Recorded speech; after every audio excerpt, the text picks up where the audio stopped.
Hi friends, as far as the concepts of management accounting is concerned, so we have, let's say, a company where you are having idli, dosa, and uttapam. All three products are being sold. Now, is this data compelling enough for us to understand that whether there is equal profitability for all three product lines? What can be the difference between them? So, let's say if you want to really open a restaurant, how are the dynamics on an operational front relevant?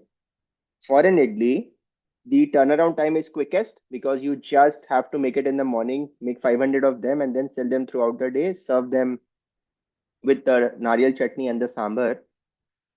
But for a dosa, you have got a turnaround time of 3, 4 minutes, 5 minutes, and you can just turn it around quickly. And uttapam, whenever you go to a restaurant, they will say if you have patience of 20, 25 minutes, then only order uttapam because uttapam needs to be very carefully weighed.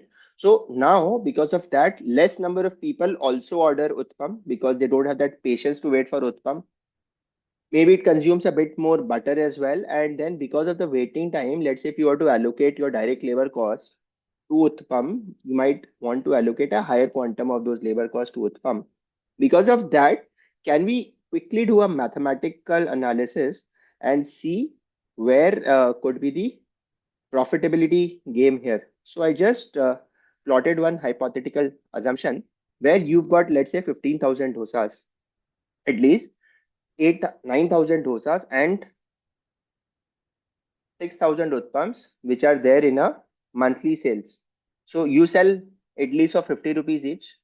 100 rupees is what you sell the dosas for, and 120 utpam. So normally that is how the dynamics happen, that two idlis and one dosa cost the same. How the fact of the matter is that the unit cost of a dosa is 50% less because of, at least from the rava perspective, because the same quantum of rava will be used either it's in an idli or in a dosa or an utpam. So almost like 1 cup of that. Now, from a masala perspective, maybe 10 rupees, or you can just change it to, let's say, 8 rupees or 5 rupees as well. And butter also, you can put it as 8 rupees. And let's say for an utpam, you can just keep it as 10 rupees. It's a slightly on the higher option. So, preparation time, since idli is prepared together, the preparation time on an average per unit of idli is just 1 minute. For dosa, it is 5 minutes, and for utpam, it is 20 minutes. So now, where will the difference come in terms of the direct labor? If this 1,50,000 gets apportioned on the basis of preparation time, logically, it is the utpam where the highest quantum of this cost will get apportioned.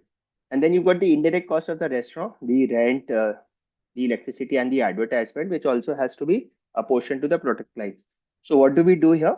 First of all, we calculate the selling price for idlis, dosas, and utpams, and we come to that. Okay, it is 24 lakh rupees roughly. Direct material wise, you calculate the cost of the rava, the masala, and the butter. For idli, there is no such cost for masala, no such cost for butter.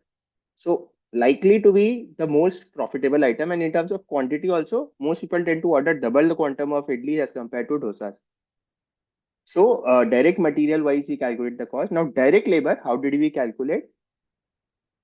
We calculated the unit preparation time and multiplied it by the total number of units, and then apportioned, like idli would be 15,000 minutes out of 1,80,000 minutes, which is there towards preparation of idli. And the lion's share is borne by utpams because it is like 1,20,000 minutes out of 1,80,000 minutes is borne by utpam. So because of that, the direct labor cost gets disproportionately apportioned to Uttapam.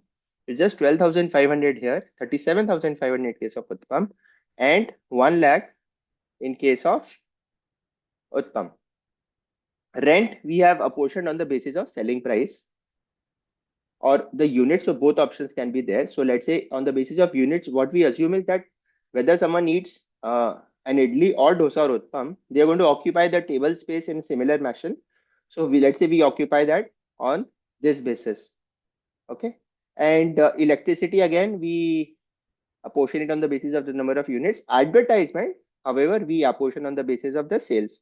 So therefore, the profitability will be 63.9% for idlis, 62.1% for dosas, and 56.2% for utpam. So it is clear that utpam will always be the less profitable of the items, and idli will be the most profitable. And again, in case you will decide to make this apportionment of direct labor cost not on the basis of units but on the basis of selling price.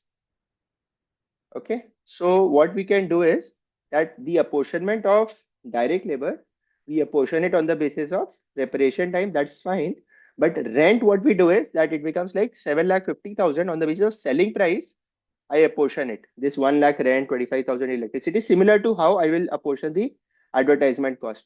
In such case, Idli becomes all the more profitable because for the overall Idli, the selling price, because the units were more, but because the unit selling price was lower, the overall sales volume in terms of money was less. So it get apportioned a lower quantum of the cost. So it is just 67% here, and 61% and 54% are the profit margins for dosa and uttapam. So now, based on activity-based costing, you can understand that a simple cost sheet can be prepared for anything in a multi-product, multi-service environment, and you kind of trace cost to the cost drivers to arrive at how the unit profitability eventually gets calculated.